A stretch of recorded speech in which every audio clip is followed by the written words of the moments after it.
na isa formal na ang 700 milyong US dollar na kontrata sa pagitan ng notice to proceed ngayong buwan.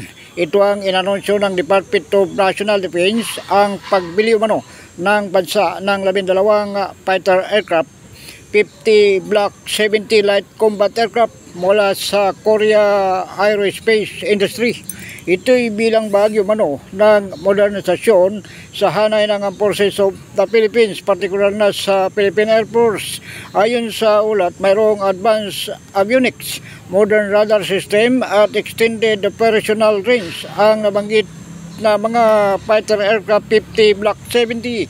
Mas bago man ito kumpara sa mga naunang fighter aircraft 50 platform na nabili ng Pilipinas sa pagitan ng taong 2015 at 2017.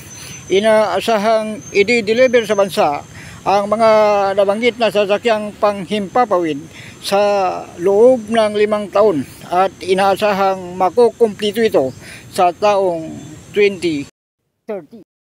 Ako si Dwayne Moreno sa Kalawit News. Una ka sa balita.